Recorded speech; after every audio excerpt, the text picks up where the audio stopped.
Run, river, run, run through the hills. Run, river, run to the sea. Run, river, run to your place beneath the sun. Run, river, run over me. Hi, this is Jan Lewis. Welcome to be my guest. Today we have an encore appearance by Stephen Porter. Now, Steve is the owner of Stillwater Books down in Pawtucket, Rhode Island. Not that far. How far now, Steve, from here? Oh, it was only about 40 minutes. Okay, 40 minutes.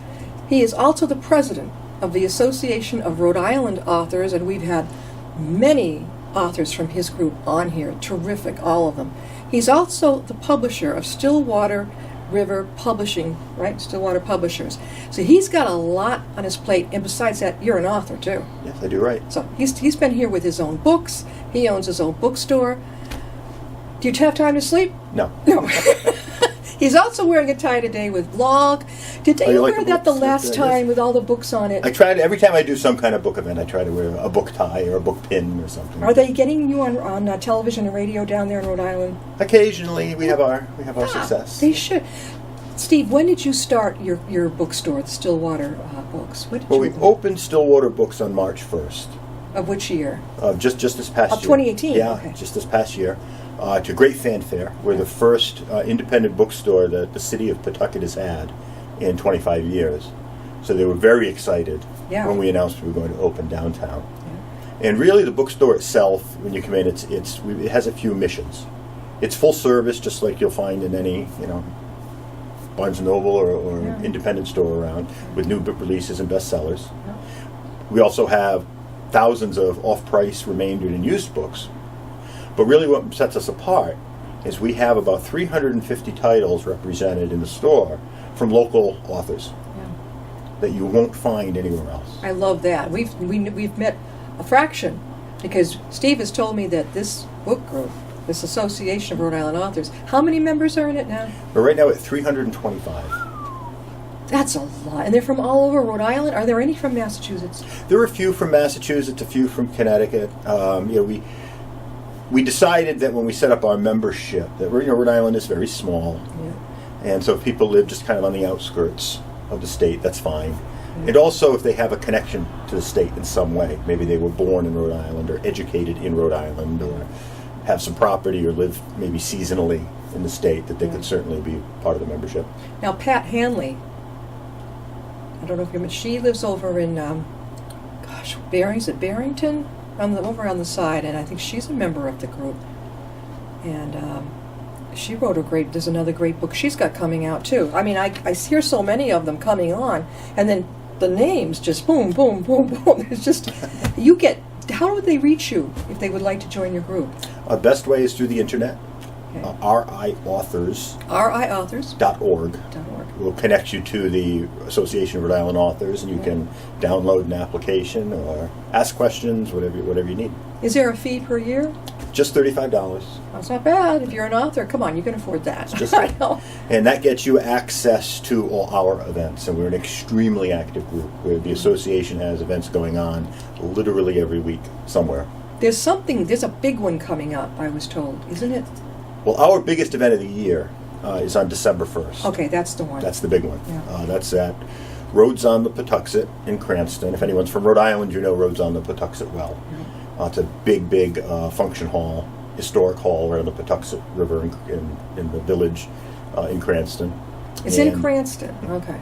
And we'll have 135 authors present signing and selling books that day. All genres. All genres, from kids to history to fiction to romance to you name it. We'll have presentations and panels and workshops and things going on throughout the day, and as well as raffles and Santa Claus and some children's events this year to get the kids involved. Oh, Santa will be there too. Be a lot of fun. Have you heard of the every year? I'm sure you've heard of it. The New England Authors Expo up in Danversport. Yes. Every July. I've sent authors up there. That's in this huge ballroom up at the Yacht Club. Have you been there at all? Yes, I've attended a few times. What'd you think? That's a very nice event. It's a great event to get. It's rare that independent authors get to meet each other from other parts of New England. So for that reason alone, it's a terrific event. Yeah. Writing is such a solitary thing. You're trapped in your basement, your garage, wherever you do your writing for sometimes years. Yeah. And then you have to emerge and be sociable and promote and talk to people. So events like the New England Author Expo are terrific. And yours coming up. The authors have their own tables. They rent their own table for the setup. I always tell my authors, I say, look, don't go alone. Have someone come with you, so not just so that you can go to the John, but so that you can get up and mingle, get some business cards from the other authors, because all it takes is one author who knows someone who would like you to appear somewhere. That's probably the biggest complaint we get from the authors who participate is that they can't see the show because they are the show. You need another person with you. And they want to go see the presentations and they want to go participate in some of the workshops, but they're at their table selling books all day. And it's a very busy day. We have a lot of people that come. And also, like on your table, well, I had one gal, she was a children's author, very sweet, but she didn't realize that you got to have an eye catcher on your table. I don't care if you make it was a child's book, make a blow-up thing for children. Get their attention. As she just sat there with her wine, and I'm like, that's not going to bring in your customer. You don't look happy to begin with. You got to do something. Well, for a fledgling author, if you're thinking about being a writer and self-publishing or traditionally publishing, and you want to know how to do it, this is a great event because you can come and get 135 different opinions on how to set up a display and do a signing. And everybody does it a little differently. Everybody's got their own little... You're going to have your table, right? I'll have a table there, absolutely. Now, it's December 1st. December 1st. At what time to what time? 10 a.m. to 5 p.m., so an all-day thing. Again, at where now? Rhodes on the Patuxent. Roads, just like driving a road. R-H-O-D-E-S. Oh, okay. Roads on the Patuxent. Up in Cranston. To me, I would think it would be in Pawtucket when it says a Patuxent in Cranston. Now, is it accessible? Is it near, not 146? Where's it the nearest? I guess if you take 95 to Route 10, it's just off Route 10, and just south of the city of Providence. From here to there, how long do you think? Oh, maybe 45 minutes. That less to Cranston? 45, maybe 50, yeah. So it's about the same amount of time as it does for us to get to Providence. About 10, maybe about 5 minutes past Providence. Well, that's not bad. I viewed it as an hour and a half or something. No, not that far. All right, now Steve has been on our show before, and he has his own books that he has written. And I want to tell you about another one too. But I remember this Menissus. What was Menissus about? That was about what Menissus, the title means, is Island of the Little God. Yeah.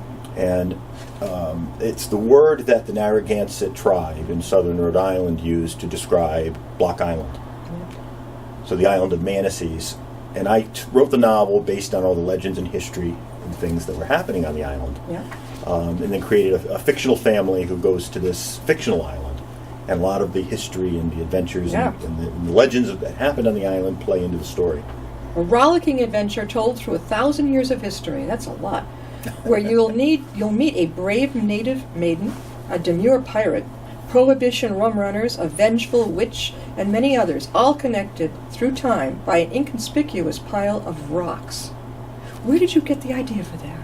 Well, many, many years ago, very briefly, maybe I tried my hand at being a journalist and I bet you'd be good at it, though. I was terrible. No? I didn't like it. I was an awful reporter.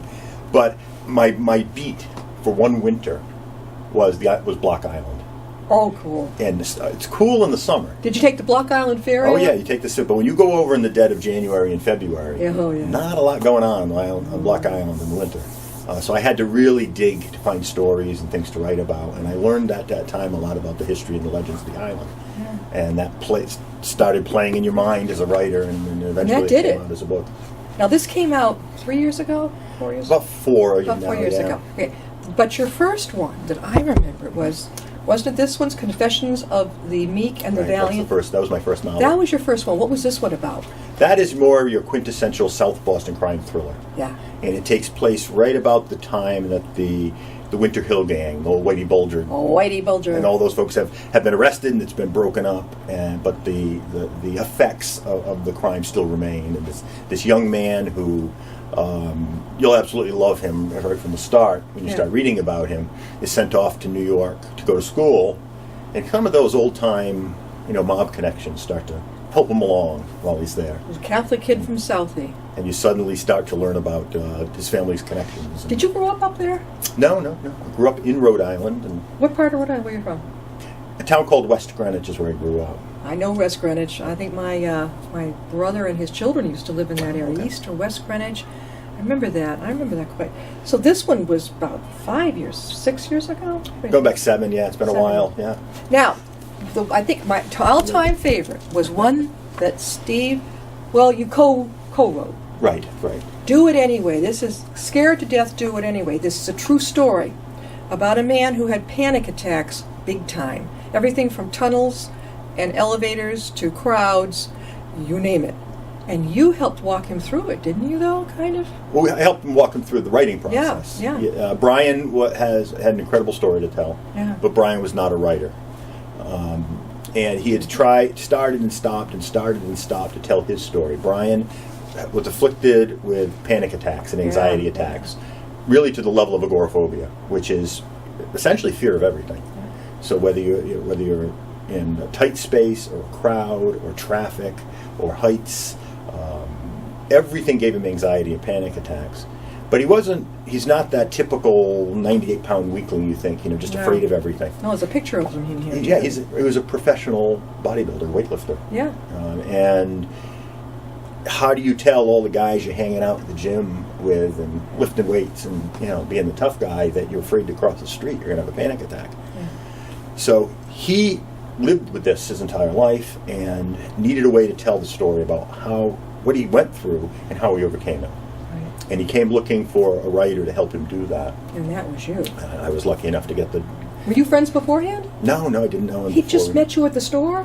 One of his business partners had read Confessions of the Meek and the Valiant. Yeah. And said, this is the kind of writer we need. And they tracked me down. This is an amazing story because, I can relate. I went through a stage where, I'm not too crazy about elevators now. Because when I was a little girl, my father and I got trapped in one in New York City on a Saturday. And at that point, they weren't open, that building. I don't know what store he was going to. We got trapped in one, alone.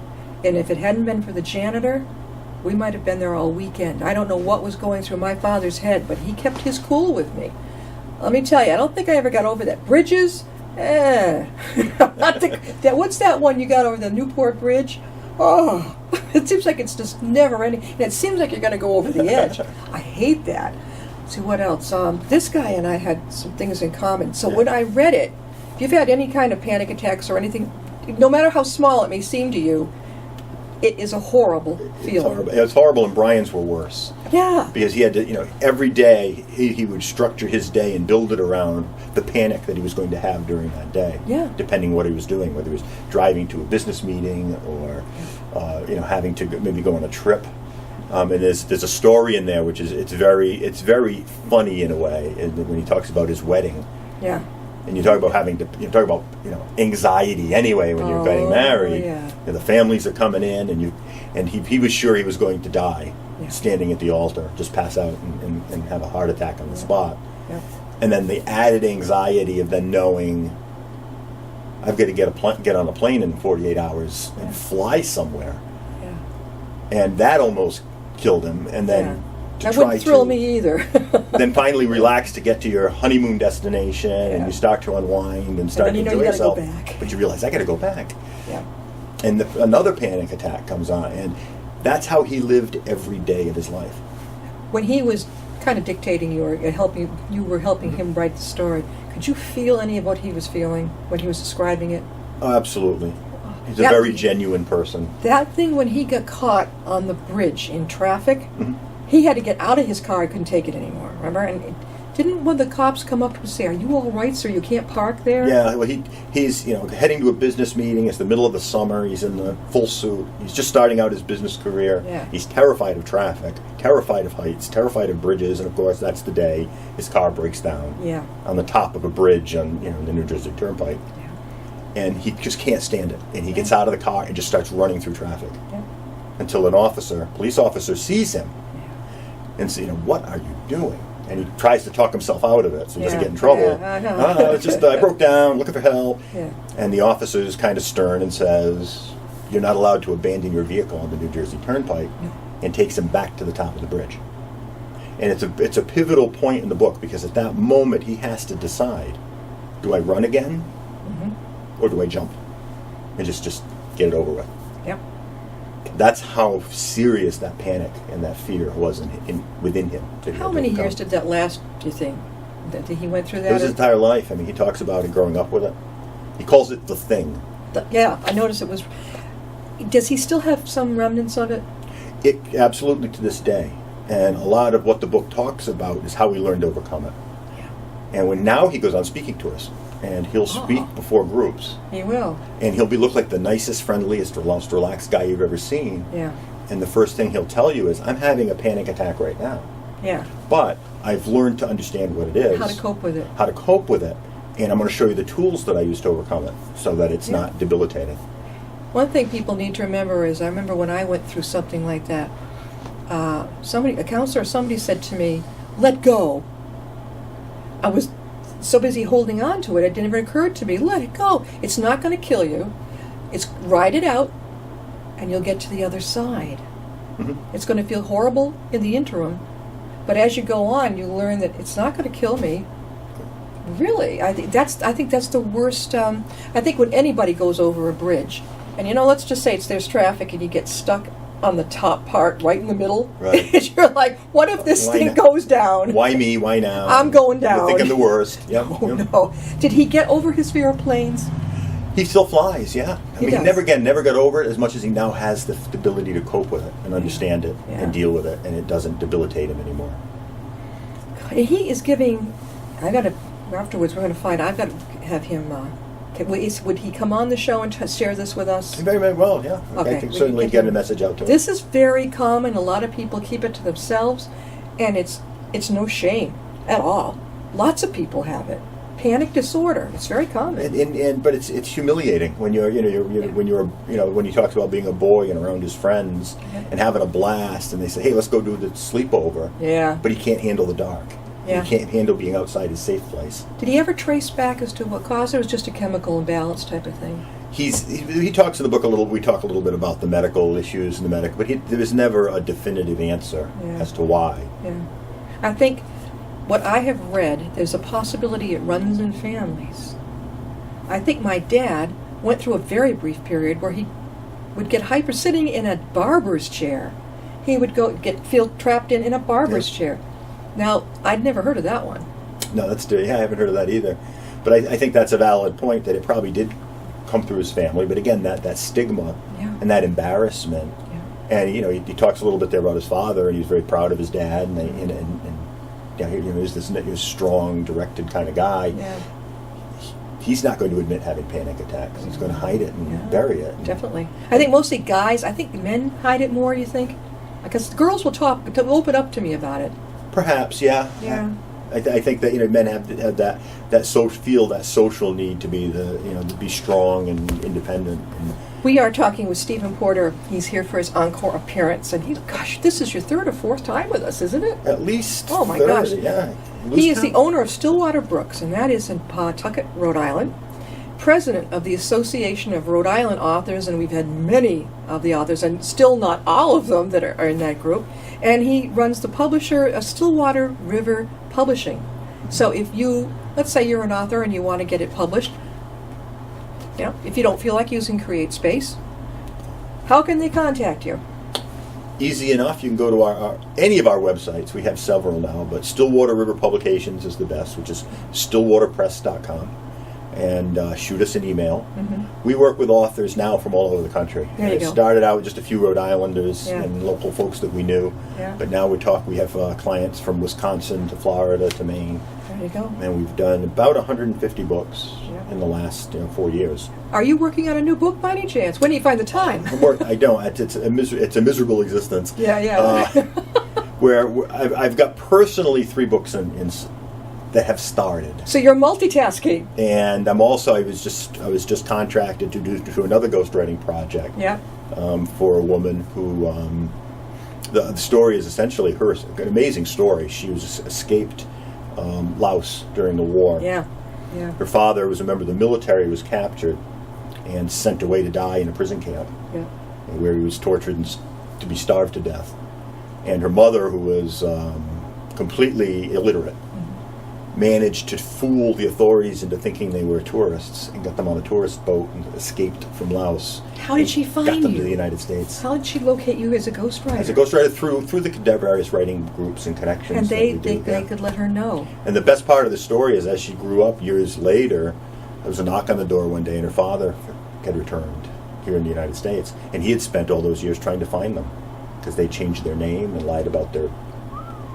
Did they ever find him? And then his whole story of escaping prison to come, and his journey. Did they get from together in the end? And in the end, they get together. Yeah. So you're going to be able to Great story. ghostwrite that. So we're working on that now. Aha, when would that be coming out? Oh, it's too early to tell, but I would say probably next summer. Next summer? That's not too bad. That's not bad at all. And you got 3 things going. You got that. What's the other 2? Well, the other 2 are the books I'm writing myself, which Yeah. includes a kind of a dystopian science fiction novel, Oh, which is okay. somewhat stalled right now just for lack of time, and Yeah. also working on a kids book, Yeah. kind of A kid's book? middle reader Yeah. on baseball. Baseball. All right. There is an author. We had him on. I'm not sure he's a member of ARIA. He wrote about, was it a Rhode Island hero? Baseball hero? Oh, gosh, he was just so sharp. I can't think of it. I'll take a guess and say it was probably Greg Rubano Yes, Greg Rubano. who wrote about Napoleon LaJoy. Yeah, and Greg was just at the Springfield, every year they have the big expo. He was just over there. That was fascinating. That's a book that I published, that Dawn and I published. Yeah, he was a great guest. He would do really good. Now, if somebody wanted to, what advice would you give to somebody who's interested in writing? God, Lord, you've been there and back again. What would you tell them? What the first where to stop? They're thinking, well, I don't understand CreateSpace. It's too much for me. I haven't got a lot of money. What do you do? You can easily, there are ways around, the technology exists now that you can write, upload, and produce a book, fairly inexpensively and fairly Which is quickly. Per book, how much is it? Well, honestly, the self-publishing process, if you do it yourself, completely do it yourself, is free. There is no cost. Online? Yeah. How can they do that? If you know how to design your cover, if you know how to set up your interior, But how do you know how to upload your files, there is no charge. But the problem is most people don't know how to do those things. So you have to hire a cover designer. You have to hire someone to set up your interior files for you. Yeah. And then but all that stuff is very easy and doable. Mm-hmm. The problem is that the mistake most authors make is at that point now they've got a box full of books in their lap. Okay. Now what? You got to get out there. And yeah. Authors will tell me right away, I just want to write. I don't want to do all that marketing and promotional stuff. And it's like, well, that's where you're going to fail. Yeah. Because there are, literally millions of books on Amazon.com, and you're just one of them. Yep. And so if there's no reason for me to go look for your book or look up your name, we're not going to find you. Nothing beats face-to-face. That's what I tell my authors. Get out there, get noticed. Exactly. And even if you're not that personable type, it's okay because you can do the social media thing. You can get on Facebook and Twitter and Instagram and all the rest and use that as your method. You never have to get out of your pajamas, and you can market your book all day long. Yep. So based on your personality, you can choose how you want to promote, and that's really where most of these authors fail in the long run. Yeah, I've noticed that. And also, like I was mentioning at an expo, they just sit there with this on their face. You've got to schmooze with this person who stops at your booth. That shows an interest, even if they don't buy the book. Right. Show an interest in them. Because all it takes is one person to get the word out. Definitely. You know that. And you've had a number of authors now come over to your store, Stillwater Books. And do they have to, book about a month in advance, 2 months? What do you think? Well, at least 2 months is a good number. A couple months. Yeah, because you want to give it enough time to promote it, let the world know it's happening. Would they reach you, Steve, the same way as they do online for the?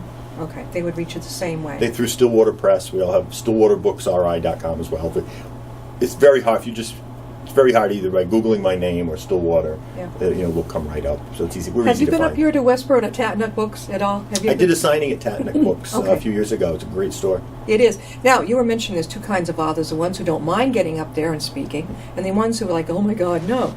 At Tatnuk, what they do is if you're shy, I say, no worries. You don't have to go to the big room in the back. They'll set up a table for you not far from the checkout counter, and you can sit there. And I pass by them, and people will come up and say hello and maybe buy your book. So it's a nice way to start if you're shy. Sure, it's great. Anything you can do. Yeah. And there's a presentation I've done for some writing and publishing groups out there about why you should do book signings. And the top 10 reasons why you should do book signings. And number 11 is sell books. Yes. Because 1 through 10 is all about marketing and getting photographs and learning how bookstores work and working with staff and understanding what the public is looking for. Right. All those things are just as important, if not more than important, than the final sale. I noticed that a lot of the authors that I've dealt with, they'll write maybe a self-help book or something else, and I'll say, have you thought, not just libraries, in the bookstores, but have you thought about the senior centers? Oh, yeah. So they went, well, I don't know if anybody be interested. I said, I can guarantee you they're going to be interested in your book. Because if it's something they can really relate to, especially like a health issue maybe, anything, I'm like, don't pass them up, ever. Because senior centers are usually very open-minded to having people come in and talk about their book. And I can say that a lot of the authors we work with, and I know a lot of the authors who've been on here on your program, are elderly. Yes, they are. And there isn't somewhat of a feeling or a need at a certain age, and I guess it hits us all at a different age, that we want to put kind of our story out there, kind of that legacy thing. And there's no better place than a senior center or a retirement home where you've kind of got the crowd that's open to the message that you're trying to get to them. I know Pat Hinckley, and she wrote the book Sleep. Chasing Sleep. Chasing Sleep. And I've helped get her out there. And she's got another one coming up, and she'll be on the show very shortly. But, I helped her, think outside. Let's get to some of it, because how many seniors, and then the rest of us, have problems getting to sleep or staying asleep. I mean, this is pretty universal. Yeah. Don't forget them, because really, that was great. That was a really good. We've got about 3 minutes left. Oh, sure. Steve, again, how can they reach you? Probably the best way to get in touch is through our websites, stillwaterbooksri.com, stillwaterpress.com, or if you're looking to join the association or hear about the expo, you can come to riauthors.com. Now, what's the cutoff that they can sign up to be on your expo? Well, to participate in the expo right now, our authors are already full. We've filled all the tables. You can join our wait list and keep your fingers crossed. Yeah. But last year we had 1,400 readers came, and it was a full house, and we had a blast. So whether you love to read books, or you're a writer just looking for your own way, you got to come to this thing. You really do. And let me see. So it's on. I wrote it down here. It's on Roads on the Pawtucket. And what street is it on in Cranston? It's One Roads Place in Cranston. Okay, One Roads Place. Okay, in Cranston. Yeah. For the local folks, it's iconic. Everybody knows where it is. So if I got to Pawtucket, they would know where that was. If you got the Cranston, anywhere in Rhode Island, everybody knows where it is. They're going to show you where to go. All right. And it's from what to what now? It's on Saturday, December 1st, from 10 a.m. to 5 p.m. That's a good long time. Admission is free, so there's no cover charge. That's really good. Okay, so if you're an author and you want to go, you're a bit on a wait list right now, okay? Do you have anything else coming up? Well, we do lots of small events throughout the year. For example, this weekend we'll be at the Scituate Art Festival. We're bringing about 30, 40 authors to the art festival, and that's a big festival in Rhode Island, as well as Autumn Fest in Woonsocket. And we'll be making an appearance at the Boston Book Festival on October 13th. October 13th. That's coming up really quick. On Boylston Street, and we're doing book signings there all day long. You're going to be there? I'll be there, yeah. Now, does Don watch the store while you go up to the books? Sometimes. Who watches the store? Well, we do have a small staff. Oh, okay. So they do let us out once They in a let while. you out once in a while. All righty. Well, good. Steve, I assume that the next time you're on, you're going to have a book. Gosh, I hope so. You better have another book. I spend all day reading other people's manuscripts, so I got to get back to Are you work. going to be bringing these downstairs for our library? We have a dedicated author's wall. Oh, down okay, I there. can do that, sure. Oh. Though a couple of them might already be there, I'm not sure. You might find that. Yeah. You might. All right. Well, this has been great. Now we're going to expect to have Steve back when he gets his next book done, or when you've got some more occasions coming up. Don't be shy. Keep sending them to us. We'll be on the list. We love absolutely. to have them. We'll see you next time. I'll be my guest.